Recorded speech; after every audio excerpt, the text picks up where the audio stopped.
जम्मू कश्मीर में बाढ़ और बारिश आफत बन रही है। 24 घंटे के भीतर 8 बादल फटने की घटनाएं सामने आई है, जिससे कहीं मकानों और दुकानों को नुकसान पहुंचा है। साथ ही साथ कहीं रास्ते और पुल पानी के तेज़ बहाव के साथ ही बह गए हैं। आंकड़ों पर नज़र डालें तो एक महीने के भीतर 35 से ज़्यादा बादल फटने की घटनाएं अब तक जम्मू कश्मीर में सामने आई है, जिसमें 33 लोगों की मौत हो चुकी है। लगातार हो रही बारिश से जम्मू कश्मीर में जो सबसे ज़्यादा तबाही की तस्वीर देखने को मिल रही है, वो जम्मू रीजन के पुंछ, राजौरी, किश्तवाड़ के साथ साथ कश्मीर के शोपियान, कुपवारा और बांडीपोरा में देखने को मिली है। हालांकि मौसम विभाग की तरफ से पहले ही ये चेतावनी जारी की गई थी कि कश्मीर में मौसम के मिजाज बिगड़े रहेंगे, बादल फटने की घटनाएं हो सकती है, फ्लैश फ्लड्स हो सकते हैं, तेज़ बारिशों के साथ साथ मड स्लाइड्स हो सकते हैं। उसकी तस्वीर जो है पिछले कुछ दिनों से पूरे जम्मू कश्मीर में साफ तौर पर देखने को मिल रही है। क्लाउड बर्स्ट तो एक नेचुरल फिनोमेना है वेदर का, और ये हमारे बचपन में भी हुआ करता था। कभी हम सुनते थे सोनमर्ग में हो गया, पहलगाम में हो गया, यूसमर्ग में हो गया। क्लाउड बर्स्ट असल में ये होता है कि जो ये क्लाउड्स होते हैं ये हमारी उन वैलीज़, जो हमारी क्रॉस वैलीज़ हैं, उसमें जमा हो जाते हैं और उनकी डेंसिटी जो है वो बढ़ती जाती है। और जब ज़्यादा डेंसिटी हो जाए तो बहुत सारी बारिश बहुत कम वक्त में पड़ती है, उसका सैलाब आ जाता है। उसको हम क्लाउड बर्स्ट कहते हैं। जैसे पहलगाम में पिछले साल आया था, यात्रा के टाइम पर ही आया था, और कई और जगह भी आया था। लेकिन अब ये देखने में आया है कि इन क्लाउड बर्स्ट की जो फ्रीक्वेंसी है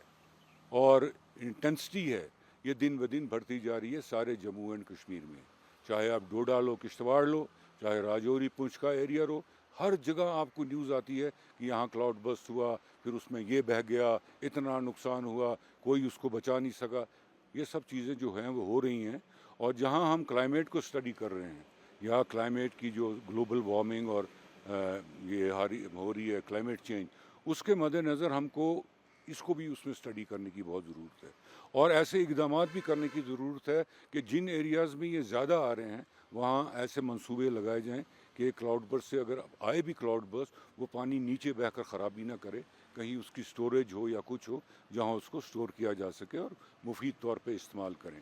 अब जहाँ तक क्लाइमेट चेंज का ताल्लुक़ है, तो पहले तो हमारे लोअर हिमालयाज़ में हम देखते थे कि वहाँ इसका इफ़ेक्ट बहुत ज़्यादा था। एक तो आपका कोह करम है एक तरफ वेस्टर्न साइड में, और फिर आपका इंडियन हिमालयाज़ हैं। हर जगह से आप देखेंगे तो लोग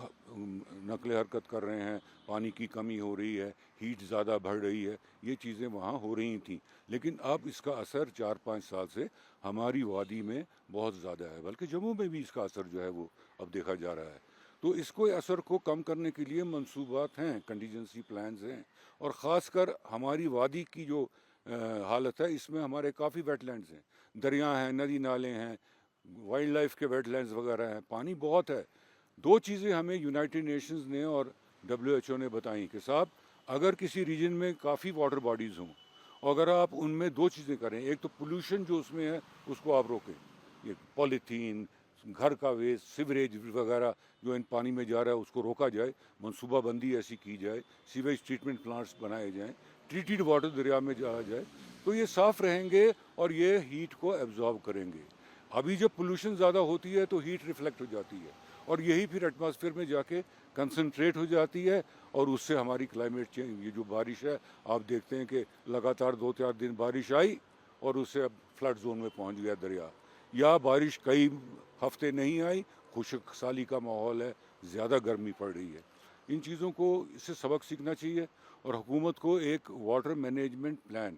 सारे जम्मू एंड कश्मीर का बनाने की इसका ज़रूरत है, जिसके रोज़ से हम पानी को हाई अल्टीट्यूड पर किसी जगह स्टोर भी कर सकें। जब एक्सेस वाटर हो तो उन स्टोरेजेस को भरा जाए, जब कमी हो पानी की तो उन स्टोरेजेस से पानी लिया जाए, ताकि जो हाइड्रोग्राफ रिवर झेलम का है वो यूनिफॉर्म रहे। पहले हमने देखा है कि स्प्रिंग में और ऑटम में 2 पीक्स हुआ करती थी यहाँ, लेकिन अगर अब आप देखोगे 100 साल का जो मैंने झेलम की स्टडीज़ की वुलर प्रोजेक्ट की फॉर्मुलेशन में, वहाँ हमने ये देखा कि हर 1 हफ्ते 2 हफ्ते के बाद कोई ना कोई पीक बनती है या कोई ना कोई ड्रॉट आता है। बिल्कुल वो जिस तरह वो हार्ट का इकोग्राफ होता है, उसी तरह जंपिंग करता है और फिर या तो हम डेंजर जोन में फ्लड के चले जाते हैं क्योंकि हमारे दरिया नाले सब भर गए हैं सिल्ट से। हमारी एब्जॉर्प्शन कैपेसिटी जो वोलोमेट्रिक कैपेसिटी है वूलर की 30% वो भी कम हो गई है 2007 में सिल्ट की वजह से। तो इन सब के लिए मंसूबे बंदे हैं और एक विजन प्लान इसका बनाया जा रहा है जिसका कॉन्ट्रैक्ट हुकूमत ने दिया है। टिसा स्पेन की एक कंपनी है, फ्लड रिकवरी प्रोजेक्ट के तहत वो बनाया जा रहा है और वो 20 साल का पूरा प्रोग्राम देंगे, जेहलम को स्टडी करके, जेहलम की तमाम कैचमेंट को स्टडी करके, जो इसकी ट्रिब्यूटरीज हैं उनको स्टडी करके, सारी जो हाइड्रोलिक्स है इन दरियाओं की, नदी नालों को, उसको स्टडी करके वो बताएंगे साहब किस किस जगह हम पानी स्टोर कर सकते हैं ड्रॉट को फेस करने के लिए और 20 साल के लिए क्या मंसूबे हमको करने हैं, दरिया में किस किस जगह हमने ड्रेजिंग करनी है, दरिया का सेक्शन जहाँ कम है वहाँ किस तरह बढ़ाएं, हमारी फ्लड स्पिल चैनल है उसको कैसे रीमॉडल करें ताकि फ़्लो कैरिंग कैपेसिटी जेहलम की बढ़े और हमारे जो नेविगेशन रूट सिटी में भी हैं उनकी भी जो फ़्लो कैपेसिटी है बढ़ाई जाए। तो ये सब चीज़ें उन्होंने रखी हैं अपने प्रोजेक्ट में। मौसम विभाग के मुताबिक आने वाले कुछ दिनों तक कश्मीर में मौसम के मिजाज ऐसे ही रहेंगे। मौसम में किसी भी तरह का बदलाव देखने को नहीं मिलेगा। दिन में धूप खिल सकती है, सुबह और शाम को बारिश हो सकती है, जिससे ये ख़तरा और ज़्यादा बढ़ जाता है कि कश्मीर में बादल फटने की घटनाएं जो है वो और ज़्यादा बढ़ सकती है। 4 अगस्त 2026 है और जैसे आपने पूछा कि क्लाउड बस्ट के बारे में, तो जैसे आपको पहले ही पता हमने ये पेश गोई कर रखी थी, ऑलरेडी फोरकास्टेड था कि जम्मू एंड कश्मीर में 1 तारीख से लेके 4 तारीख के बीच में जो है वेदर काफ़ी इरेटिक रहेगा। आइसोलेटेड प्लेसेस पे हैवी रेनफॉल भी होगा और लैंडस्लाइड, मडस्लाइड, फ्लैश फ्लड, जो पीर पंचाल का जो एरिया है या जो हमारे हिली एरियाज़ हैं वहाँ पे इंटेंस रेनफॉल होने से ये सब होगा क्योंकि साइल ऑलरेडी जो है वो फुली सैचुरेटेड थी और जिसके कारण फ्लैश फ्लड या ये मडस्लाइड की एक्टिविटी से ज़्यादा हुई। ये जो सिलसिला है अभी जो ये सिलसिला है जो 5 तारीख तक ऐसे ही चलेगा कि आज 4 तारीख और कल 5 तारीख 2 दिन पूरे जम्मू एंड कश्मीर में wide separate type of rainfall होगा। इसमें थोड़ा श्रीनगर में कम होगा और जम्मू में जो है वो ज़्यादा एरियाज़ में होगा,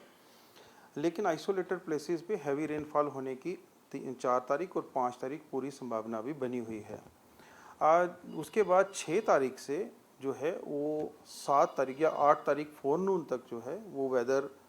की इंटेंसिटी थोड़ी सी कम हो जाएगी, इतनी ज़्यादा हैवी रेनफॉल या नहीं होगी, बट 8 तारीख के बाद फिर से एक्टिविटी बढ़ेगी और 10 तारीख को फिर से एक बार आइसोलेटेड प्लेसेस पे हैवी रेनफॉल होने की पूरी संभावना है। इस पूरे वीक में अगर हम देखें तो 4 तारीख और 5 तारीख जो 2 दिन और उसके बाद 9-10 तारीख जो है ये क्लाउडी रहेगा, रेनफॉल रहेगा और इसमें जितने भी हमारे फार्मर्स हैं जो भी एक्टिविटी करेंगे, चाहे वो जम्मू डिवीज़न के या कश्मीर डिवीज़न के, वो लोकल वेदर को देख के ही अपनी जो एक्टिविटी वो करें। अदरवाइज़ 3 से 5 और फिर 9 और 10 तारीख को अपनी एक्टिविटी को सस्पेंड करें। जो 6 तारीख से लेके और 9 तारीख के फोरनून तक वो अपना काम कर सकते हैं। ये जो ये 4 और 5 तारीख और 10 तारीख जो है इन जिन जगहों पे आइसोलेटेड प्लेसेस पे हैवी रेनफॉल होगा और जो लो लाइंग एरियाज़ हैं वहाँ पे flash flood, mud slide, shooting stones type की जो एक्टिविटी है, जो भी वनरेबल पॉइंट्स हैं वहाँ पे होने की पूरी संभावना है। और जो टूरिस्ट हैं, जो ट्रैवलर्स हैं उस एरिया में जाएं और वो जो भी लोकल गाइडलाइंस स्टेट गवर्नमेंट की और वेदर डिपार्टमेंट की गाइडलाइंस अपडेट लेके ही जाएं। अगर नाले खाली भी हैं तो इस वक्त उनमें ना जाएं क्योंकि मानसून में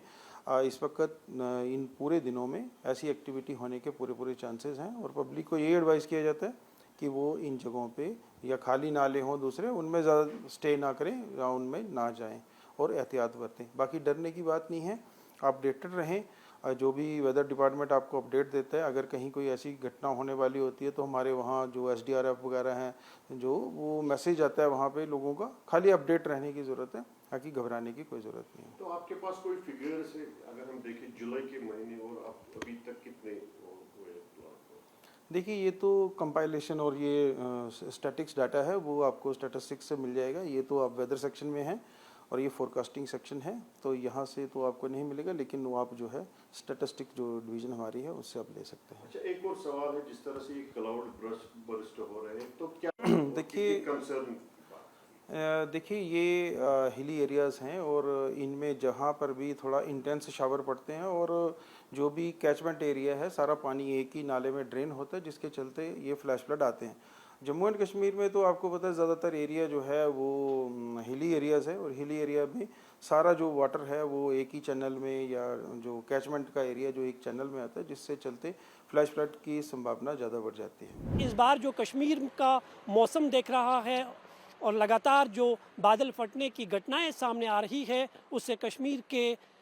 एक्सपर्ट भी बेहद चिंतित दिख रहे हैं। उनका मानना है कि वक्त रहते अगर पोल्यूशन को रोका नहीं गया, क्योंकि जो क्लाइमेट चेंज पूरी दुनिया में देखा जा रहा है उसका असर जो है अब धीरे धीरे कश्मीर पर भी साफ तौर पर मंडरा रहा है। और यही कारण है कि कश्मीर में बादल फटने की घटनाएं जो है वो अब तेज़ी से बढ़ रही है और ज़रूरत है कि वक्त रहते इस पर रोक लगाने की, नहीं तो कश्मीर की तस्वीर देश के दूसरे राज्यों से कुछ अलग नहीं होगी। कैमरामैन मोहम्मद असलम के साथ मैं मंजूर मीर, इंडिया TV, श्रीनगर।